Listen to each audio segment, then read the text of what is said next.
Well, as we approach the one-year mark of our air war against ISIS, we have differing opinions emerging about the success of our strategy in Washington, D.C. The White House claims significant progress, describing territory where ISIS no longer has freedom of movement. However, the incoming top officer of the Marine Corps describes the battle as a stalemate.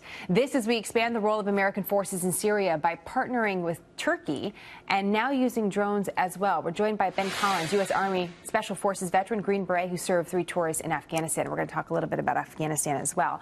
Ben, a year in, how are we doing? Well, look, I think if there is a plan, and I don't think there really is, it's a disaster, a complete disaster. I mean, if we actually look now at what we're facing, right? So now we're working with Turkey.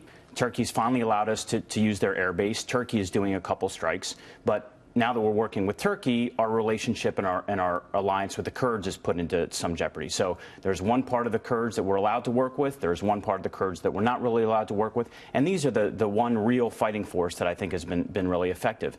Never mind in Syria, we're sort of training. We have trained. We can train if they agree not to fight Assad, only if they'll fight ISIS. So let's talk about the training of fighters in Syria, because that's something that we attempted to do in Afghanistan as well. This is something that you've been a part of, and this has been a model that we've seen really developed over the last decade for American forces. Right now, according to the latest numbers, we have trained and armed 60 fighters in Syria, but the estimates for ISIS put that group as upwards of 30,000.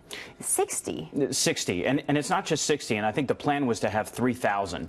We have 60, but we've also had, and the numbers now are differing, but anywhere between 10 to 15 that have been kidnapped by the Al-Nusra Front, which is a competing organization against ISIS. So we have 60, but we've already lost some.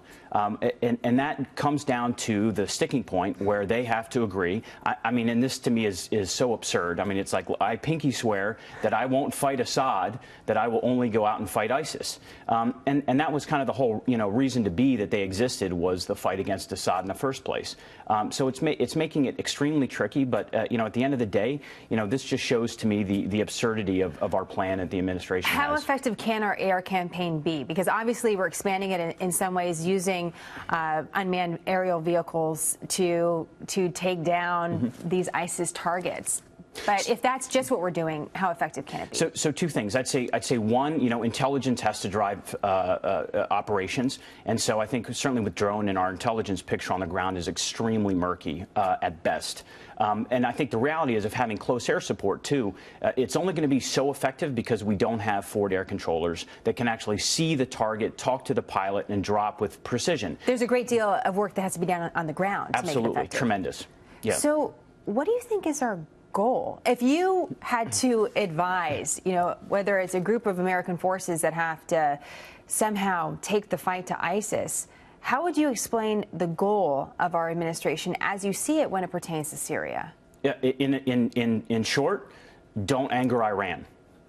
And you think that's really the drive? Absolutely. Because the reason we're not going to work against Assad is because we don't want to anger Iran, especially at this point in the nuclear negotiations and the nuclear deal. But yeah, absolutely. I mean, right now, to even consider the fact that there actually still remains kind of that old 1900 border between Iraq and Syria is absurd. So, Mr. President, what are we doing? Do we want to push them out of Iraq? Okay, so we push them into Iraq. They're just going to go into a stronghold of Syria where they're going to conduct more attacks, where they're still going to be making $400 to $500 million a year. I mean, this just, to me, is absurd. Let me ask you, we don't often get into politics, but I think it's worth talking about because here we have a big debate coming up on Fox, and foreign policy is going to be something that a lot of these candidates have to address. What would you like to hear from America's next great leader when it pertains to the Middle East? Certainly. So I think, one, I think every time in history that when we pull back from foreign policy, it tends to come back and punch us in the face, years later. So kind of the walk softly and carry a big stick, I think, is important.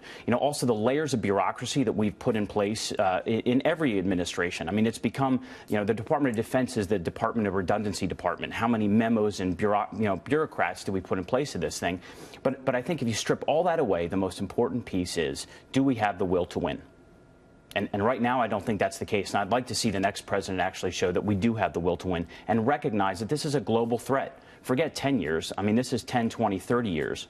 That's what General Odierno had to say. He said this is at least a 10-year problem when it comes to ISIS. But that's, an arbitrary estimate, Completely. at least as of right now. Ben, great to have your thoughts. Thank you very much. Thank you very much.